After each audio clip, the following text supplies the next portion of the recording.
What's up, everybody? Landon here again, this time with a special guest you may not be familiar with, Austin Roth. Say hello. Hey, everybody. Nice to meet you.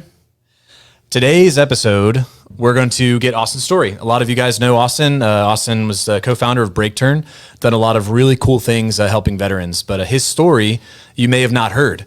And so we're going to go through and we're going to ask a couple questions so you can tell people what your journey looks like, and maybe someone can relate to your story and kind of get their own thing going. So tell us a little about yourself. I think someone told me that you were a former infantry guy or something, and you're an instructor pilot that's somehow flies helicopters, but you're in the infantry. I don't know. Tell people it's almost like we've known each other for a while and are really good friends, and you've heard of that stuff before. I don't know. Could be made up. Sounds made up. So I started off my career, joined the Army in 2003. After 9/11, recovered from a knee surgery, joined up as soon as I could. You're such a patriot. Yeah, and found myself in the infantry. Had bad eyesight, so I wanted to fly my whole life. Bad eyesight, so I wasn't in the cards. As far as I was concerned, there's two jobs in the military, so I picked number 2 instead and went to the infantry. Got to go to Iraq, spent some time in the old guard, some time that the Army made me go to recruiting for a couple years, which was literally the worst. So you sold lies to the men and women of America. Yeah, you're welcome. Thank you. Then finished up my time in the old guard and then got attached to the Pentagon. So I got to travel around with members of Congress around the world, which was a really cool job. That was my last job.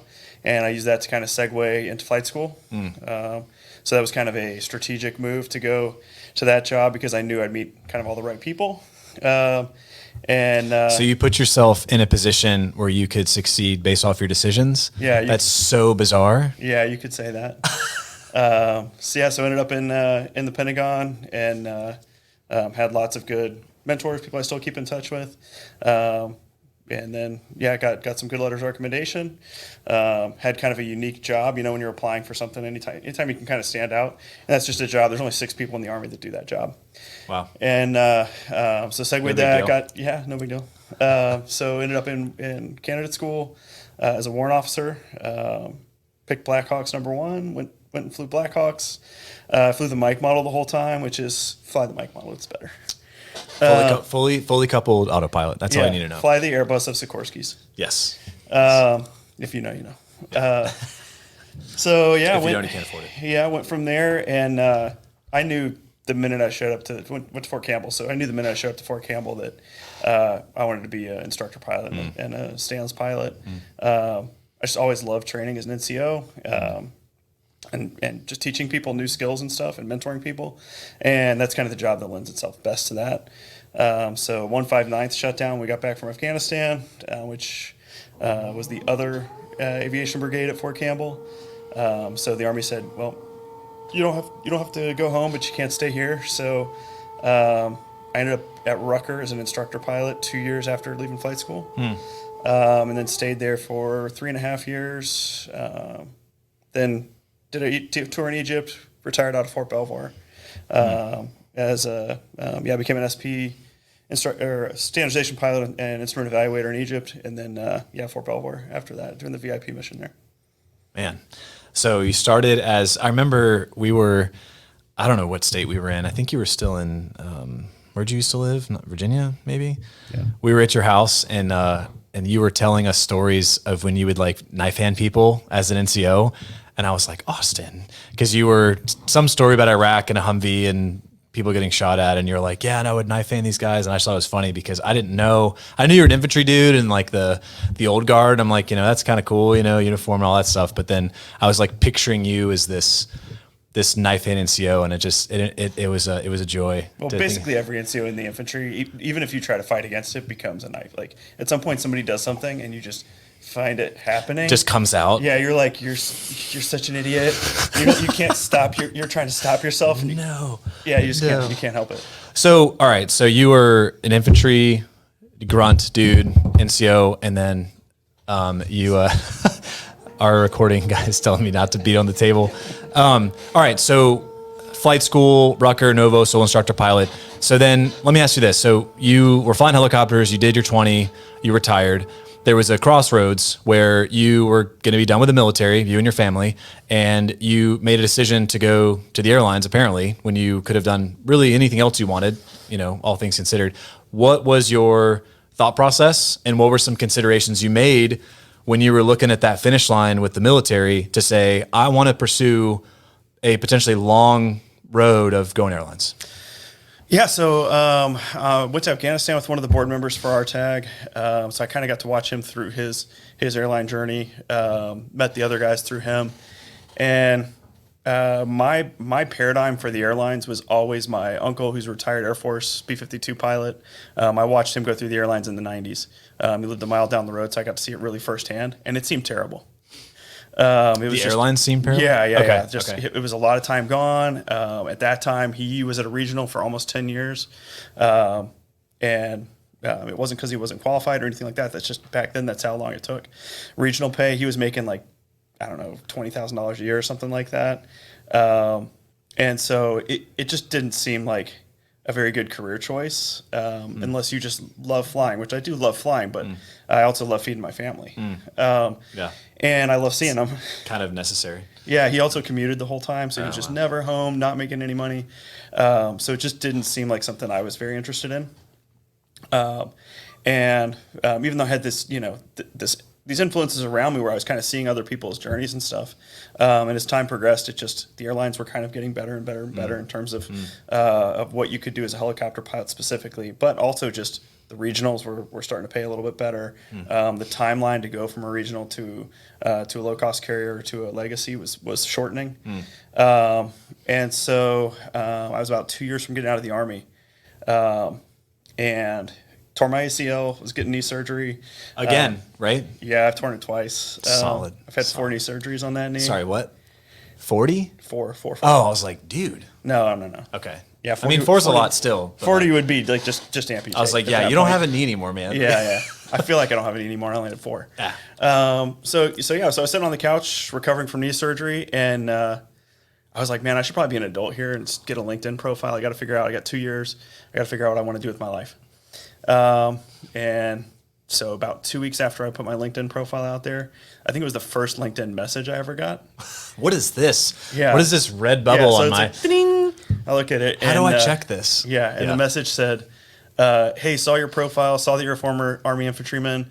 I was a former infantryman. I never flew in the Army, but I've been in American Airlines for 21 years. I'm a 787 pilot. How can I get you to American?" And when was this? This was before you retired, or when you were? No, this is 2 years before I retired. Yeah, this is 2 years before I retired. So this went into the story of you like putting your attention on airlines. Yeah. Okay. This is me not interested in airlines at all because it seems terrible. Yes. And then boom, LinkedIn message, and I was like, it's that social media, man. And honestly, it was just an outside opinion too. It's like one thing to see your friends doing and everything. It's another thing when somebody else kind of pokes you a little bit. And I was like, well, I'm not really interested. I think I have a message back that said, I'm not really that interested in the airlines, but I'm willing to talk about it. Yeah, I'll talk to you. And so I think we talked that night for like 2 hours. And really great guy. He was in Somalia with the 101st way back in the day. And yeah, so I was like, man, I probably need to do this math again because it sounded like, mixing between what he was saying and timelines that he was kind of thinking were achievable. And then with my friend Jim from RTAG, shout out to Jim McClung, that kind of comparing notes there. And then all the other stuff that I'd known, redid the math. And I think in like between maybe 2 to 3 weeks later, I was signing up for fixed wing lessons. So before we get too much further, just reiterating that, again, we talked to LinkedIn, but we can just say like networking at large is so key. I would say in general, outside the military, obviously networking inside the military, you talked about your Pentagon job and letters of rec, that's a thing, but outside the military, how would you say networking true networking? Yes, LinkedIn is maybe halfway there, but you actually got on a phone and talk with a human. Like, how is that important for people to understand the value of doing that? Well, I think the most important thing is be willing to talk to everybody. That's good. Because you don't know when some stranger's going to, I could have responded to that message and said, hey, I'm not really interested, but I appreciate the message. Yeah. and I'd probably be flying helicopter EMS, or I'd be doing something in business right now, or any number of other things. Which are all fine, but which you are may fine. have not. You may have walked away from an opportunity that you wouldn't have even considered if you would have just shut that down. Yeah, and I just as easily could have talked to him for an hour, 2 hours, and made a friend. That's right. And said, I still don't think it's for me, and that might have been a good decision too. That's right. But you've got to spend the time, and you got to be willing to hear somebody out because those outside perspectives are what's going to potentially really change the course of your life. So you said outside perspectives, plural. Yeah. So multiple, right? I always like to tell folks, if you think you want to do something, that's great. Go find someone who supports that of what you want to do, and then go find maybe 2 other people that maybe walked away from that and they don't like it, and hear their opinion too. Well, and even that's even how BreakTurn started was, again, Jim saying, hey, you've got some good ideas. You should talk to my friend Landon. He's got some good ideas. I'm also ADD though, so yeah, which was way before BreakTurn. That was just you two should get to know each other. And that was part of the experience too, because you'd gone to a low cost carrier straight from, you were literally the poster child. He's on the posters. Well, the program's closed, so I guess I'm a has-been. Yeah. So yeah. But first I'm gonna brag a little bit for you. If I don't, you will do it anyways. So. I got lucky, so yeah. So helicopters direct to a low cost carrier set the bar high for the rotor guys out there and ladies, and so. Getting to know you a little bit, that was another outside opinion. And it was, we weren't just talking about some of these other ideas that we had. Part of that too was saying, hey, tell me more about your story. Like, how could I maybe replicate that to some extent? Yeah. So, and again, it's just outside perspectives. Yeah. So you kind of made the decision, like, all right, this fits within my family's goals and my goals. So then you were going to leave the military. Explain to folks what you did. You went to get your fixed wing rating somehow. You hopefully used a brake turn, a skill bridge to a certain degree. Sorry. And quickly go through kind of what your steps were. So if someone's in your same position, they can say like, okay, that makes sense. Yeah. So if you're listening to this, I'm going to assume you know what a skill bridge is. If not, we've got other videos for that. Yeah. Or you could talk to one of our counselors, breakturn.com. They'll explain it all to you. Just text Adam. Yeah. He'll talk to you. Yeah. I'm not going to, I almost gave his email address. I won't do that. It's on the internet. Yeah. So that was all part of this was really the idea for BreakTurn came about as I was trying to, at some point I said, hey, I think the airlines will work, but there's maybe a better way to do it in terms of, how can I make the timeline go as quickly as possible? And part of that is a skill bridge. Thanks to COVID, I had like 127 days of leave. So I was able to leverage that back when you could still save all your leave. Yeah, wow. And so I dropped all my leave pretty much at one time, just a couple short breaks in between. Nice. And knocked all my ratings out then. This was there's going to be periods in anybody's journey where you just kind of have to suck it up. And, for that case, it was 4 months of being gone. Yeah. I know you did the same thing. Yeah. Which isn't ideal. It's a deployment. But you just kind of talk with your spouse and tell the kids what's going on, make sure everybody's on board. And all this was all with the, blessing of my wife and everything. Sure. You can't do it. You're not going to be able to do it in a vacuum. No. Doesn't work out. Yeah. So, anyway, so made the decision, pretty quickly after making the decision, was getting my fixed wing ratings. And then skill bridge, my idea was, well, if I've got all this leave, I could get my ratings. I've got, I'm 2 years out from retiring. So I've got a year and a half. I've got to finish, to get all my ratings done. And then maybe I could use my skill bridge in a better way, which would be getting multi-turbine time. Nice. Knowing that that's what the airlines are all really looking for. Right. And so I kind of, took your model for doing a rotor transition program, kind of being the poster child there. I just took that, applied it to a different airline. Nice. And then was able to do my skill bridge with them. So I was there while I was on skill bridge and building multi-turbine time, went through training and flew I think over 100 hours multi-turbine while I was still on my skill bridge. So if we can, there is a undeniable thing when you're transitioning from the military that is something to consider, which is it's going to be a little hard. So you said 4 months in flight training while you were still in the military. So you still got military requirements. You have to go to CIF, which is super fun. You have to clear, you had to retire, all of these things. And it's hard. And so you hear a lot, and I don't love it, but I don't hate it, that people say like, you got to hustle, you got to grind, right? Explain how you were able to use your efforts to hustle and to grind and to put effort into getting the job done while also balancing the other parts of your life. Like, can you balance it, or would you tell folks like, no, you have to throw everything else to the wind and you have to focus on that one thing if you really want to do it? Does that make sense? If you're not balancing it, then you're going to find that the one thing that you were focused on is going to be the only thing you have. It's kind of a little bit of a trope in the airlines where it's like, on your third wife or whatever. That's what you're going to end up with. So whatever you're spending your time on is what's going to, become the center of your universe. Yeah. I mentioned before, like bringing everybody into the conversation, make sure the kids know what's going on. If you're married and have kids, that they've got to be a big part of the conversation. Yeah. For me, they are the priority. We went through with my wife, we kind of made boxes. Before we decided to do anything in the airline. We said, hey, if the airlines are going to work, you're going to have to check all of these boxes. Yeah. Would you say it was a checklist? Yeah, are you a pilot? I'm a pilot. Yeah, I can fly. I'm a pilot. So we said these are the boxes it's going to have to check. To prevent me ended up in the situation like I watched my uncle go through. Sure. Because that was number one. I didn't want to repeat that. Yeah. And so when it looked like that was going to be the case, then that's when we decided to make the move. Yeah. But then everybody's on board. Everybody's got buy-in. Yeah.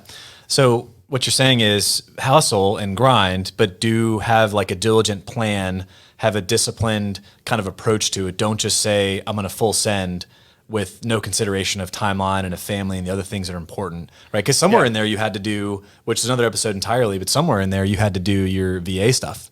Yeah. You had to do we'll get to that later, but you had to move your family. You had to do applications. You had to do resume prep, interview prep. You also had to get your fixed wing ratings. You were also standing up the company, formerly known as Skybridge. You were doing other things. So having like a plan and sort of an effort that's like you said, a checklist is just as important as just full sending it, would you say? Yeah, and also knowing when you need to, hit the gas and know when you need to hit the brake. And again, your family's going to be part of that conversation too, because I'm at a legacy airline now. I didn't hit send on that app when I thought I was going to. There's a period of time where it was like, hey, now might be a good time to send it. But in conversation with my wife, I could just tell we needed a little bit of a break. And so I waited a couple months before I hit send on that app, just knowing that I'd been gone a lot. I'd just gotten all my fixed wing ratings. Yeah. I'd gone through training once. I'd gone through OE. That initial operating experience, which that can be, another month where you're gone. I wasn't living in base. Yeah. And so that was 2 more months gone. And it was like, it was a lot of time being gone. And it wasn't until, collectively as a family, it was like, hey, now might be if we're going to do it now, the time might be good. That's when I hit send on it. And just knowing when you need to let it fly and when you need to kind of hit pause, take a knee. So if I say this, Adam owes me a Coke. What you're saying is it was the reverse air assault planning process for you to get all your ratings and go to an airline. Would you say? You owe me a Coke, by the way. Yeah, it really was. And actually, if you're talking to one of our counselors, definitely, I don't do really as much counseling or any counseling anymore like I did. But I would always use the term, hey, you got to figure out what the X is and then backwards plan from there. And I kid, but that's exactly it. Yeah. I mean, if you have to know where you want to go, and it's okay to not know where you want to go, and BreakTurn isn't I don't know if I want to go work as a banker or be a pilot. We don't give that type of counseling per se. But if you're like, hey, I want to stay in the aviation industry somehow, I just don't really know what it is. Like that's what the counselors are there for. Although if somebody said, hey, I'm between being a banker and being a pilot, we could probably help you figure out which one you should do. Yeah, but and honestly, a lot of times it's going to be you should be a banker.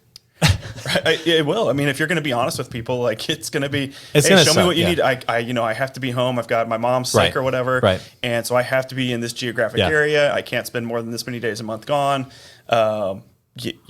all of that stuff. Hey, first, Yeah. First year pay at the airlines, it's not terrible. You're going to make what you made in the military. But, if you're a banker, well, this is what I make there. Yeah. And it may be a case of, hey, honestly, I think maybe being a banker would be the best thing for you.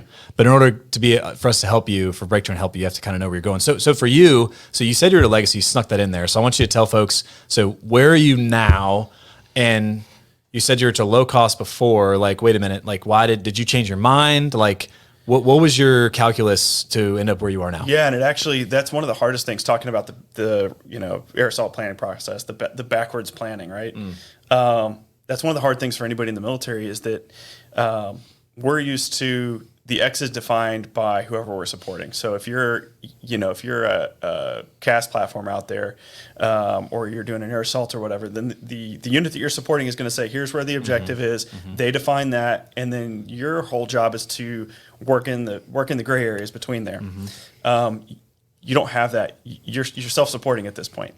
You're the one that defines I have to know where the X is? Yeah, you have to know where the X is. And the other thing that's hard is that, if the X changes very much in the military, well, the whole mission, you know what I mean? It's going to be, now crews are going to change because the dates are a little bit different or the times are a little bit different. You've got off-cycle crews or whatever the case is. And so now you've everything changes.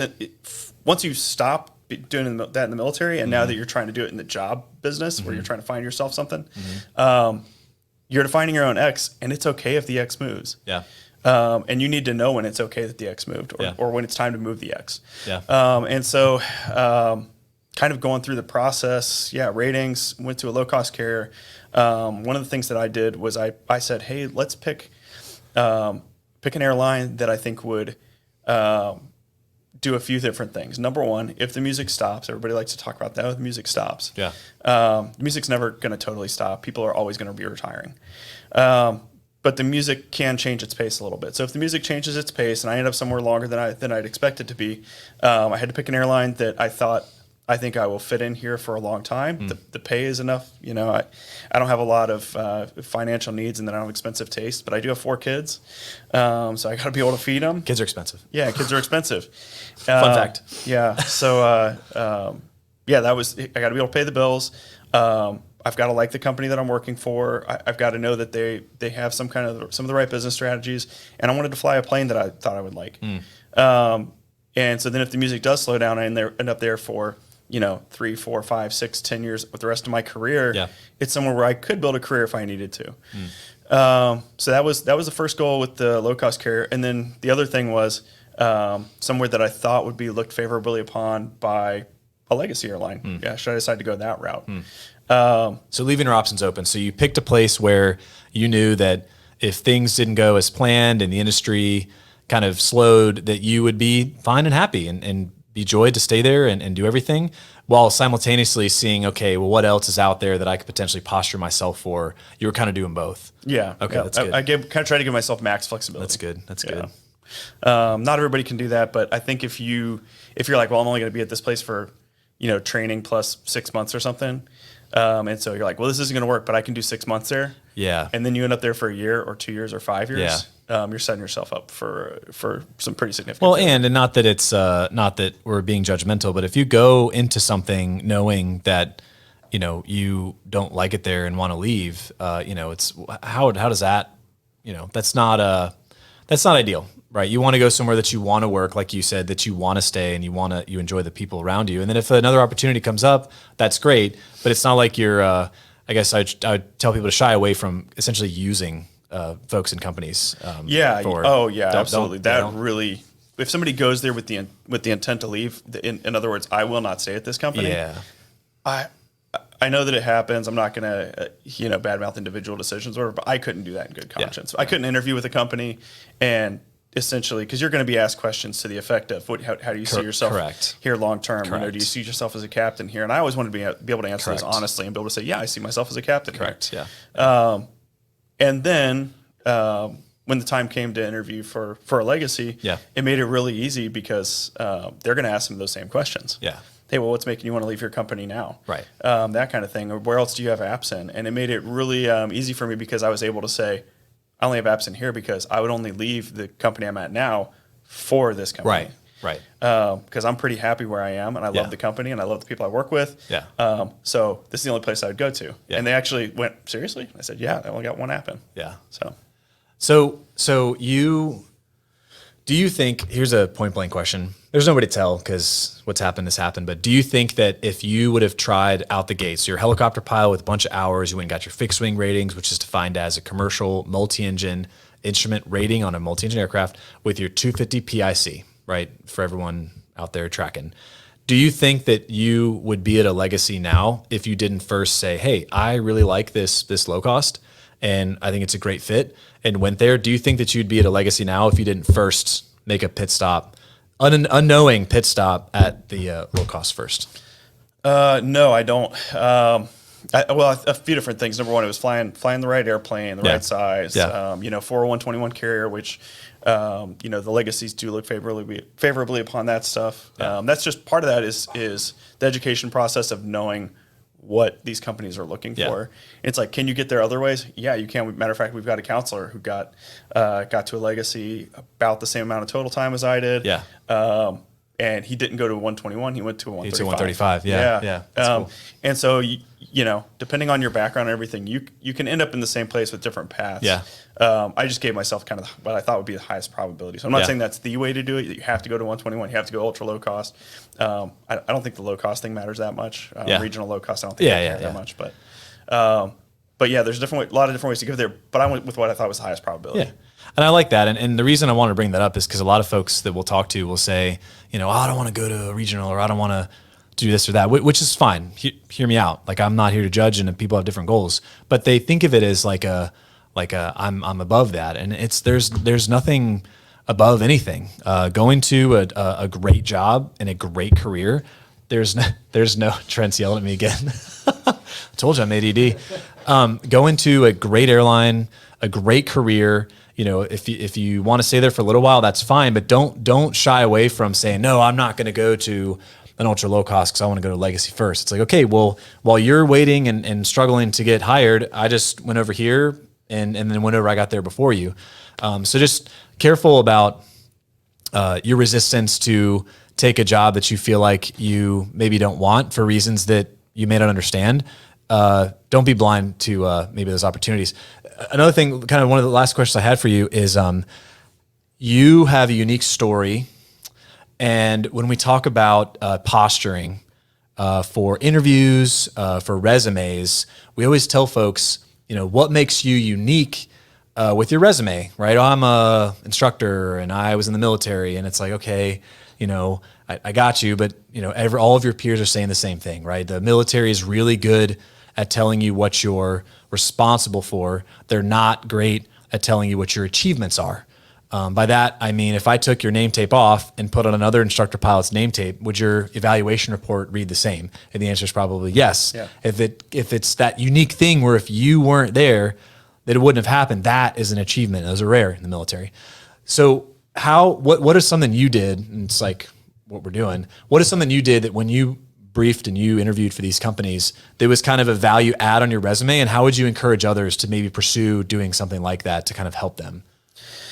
Yeah, so if you've got any relationship with RTAG, or you've kind of been hanging out in that sphere, that they're big on volunteerism. That's true for whether it's women in aviation or any of those types of organizations are big on volunteerism. That's certainly important, but it's really the idea behind the volunteerism that's the most important thing, which is everybody loves to hear about how you've helped other people. If you're in there and you're like, hey, see what I've done? I flew airplane good. Okay, congratulations. I pilot. Yeah, how do you I have no accident. Yeah, how do you that's how you how do you quantify I have that? hours. Did not crash airplane. Yeah. Right? Well done. That's all and you're going to be also important, but important, and you're not going to be, there's not 100% of people interviewing that day that don't have a crashed airplane, but it's going to be a high percent, so you're not really separating yourself. If I can tell a story real quick. Yes. When I was interviewing, you had to do like a kind of interview. I interviewed at a conference at RTAG actually. Shout out RTAG. Shout out RTAG. Yeah. So when you had to do a meet and greet, when I did the meet and greet, I was interviewing with one of the company's chief pilots. Nice. And I could tell I was just like everybody else. I'm tell them my story, and it's okay. Tell me a little bit about yourself, and they've got your resume in front of them. And if you did any interview prep, you've got your 3 to 5 minutes about yourself thing. And so I started going into that, and I could see her soul leaving her body as you started to talk. As I was talking, that's fantastic. Because it was late in the day.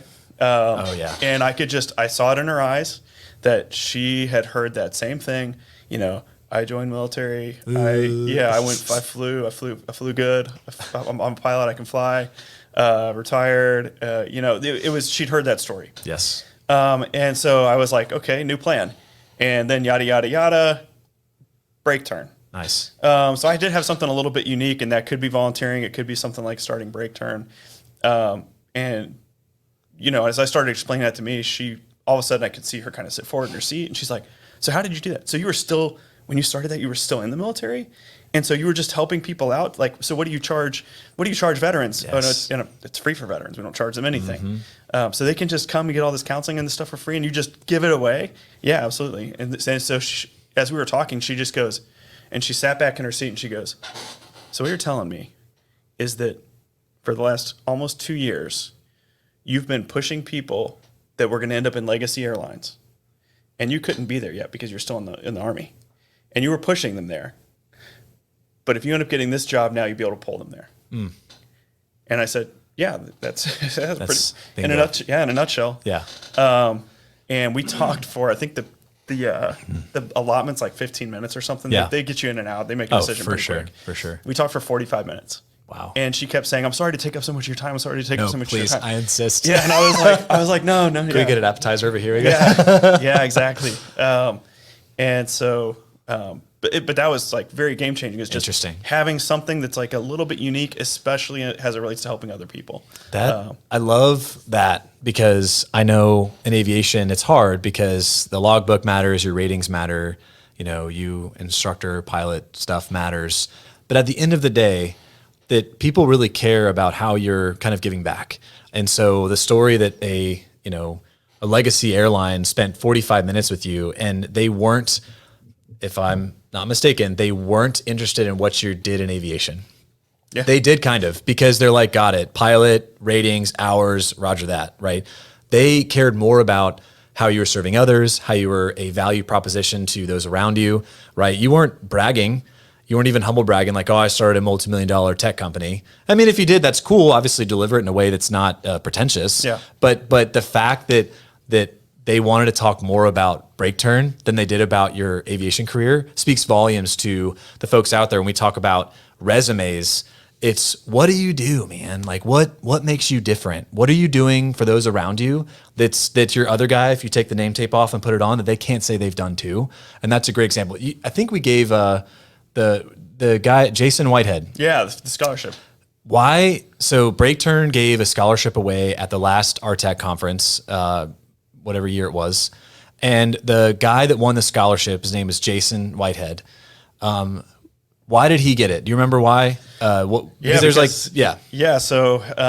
go through, we get everybody's, reasons why they think they should get the scholarship and everything. Yeah. And, much like the interviewer at this Legacy airline, it's like, okay, I really think it would be good for me and my family. I need my private pilot. Okay. You're just going to see a bunch of those. And then there was one that basically said, I have all my ratings, but I don't have my CFI. And I'd like to be an instructor because I'd like to help other people get to the job that they want to have. And I was like, well, nobody said that. I want to do this because I want to help other people. It doesn't really provide too much benefit to me, but it's for other people. Yeah. His write-up was just that. It was, first and foremost, I have my ratings. And it's like, oh, cool. Well, you don't need this. Yeah.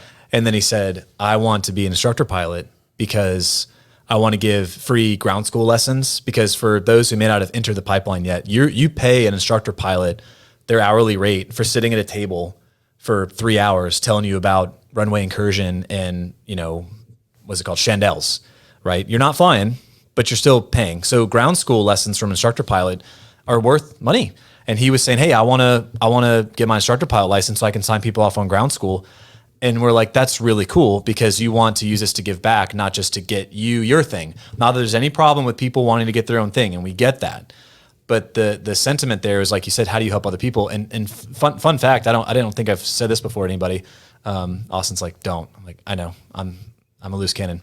Actually, I was like, oh, I don't know what he's going to say. And I Yeah. wish I did. So he actually called me. We'll say like a month after, and he was trying to go to a legacy because he was an Air Force. He had a lot of flight time, but he needed currency, and he also wanted to get his instructor pilot license. But he had a lot of fixed wing hours already, and he called me and he said, Landon, I was wondering, can I use some of this money for interview prep and to maybe get some currency because I'd really like to go to this legacy. And I told him, I said, hey man, you got the scholarship because of your character, because of your willingness and your spirit to help others. It's not because we're going to give you this and say you can only use it to go get your instructor pilot rating. Yeah. You got it because of your character and because of your story. So I said, if you use this just for your CFI, CFII, that's cool. You can help some folks. If you use this to go get picked up by a legacy and you actually have that job and you're making, good money, how many more people can you help by doing that? Yeah. And he was like, wow, that's really cool. Thank you. And I said, no. Like, listen, it's not about us. We're here to be a tool for you. Your heart to serve, your heart to help others is what matters. So do that. And so that was a really cool thing. Sorry, dude. I'm like, I can't do it. But no, that's really cool. So what else? What do we miss? Great story. Infantry, flight school, career in the Army. You did some fixed wing ratings on leave. You did a skill bridge, got some turbine time. You went to a company that you were pleased with, that you could stay forever. Another opportunity came available. You put yourself in a position to win. You had a story of helping others, resume, prep, networking. We covered a lot of stuff. I don't know. What did I miss? I missed something. I mean, you could expound on a lot of that stuff. Yeah. I mean, I would say that the most impactful thing of all of this, the one common denominator, is surround yourself with good people.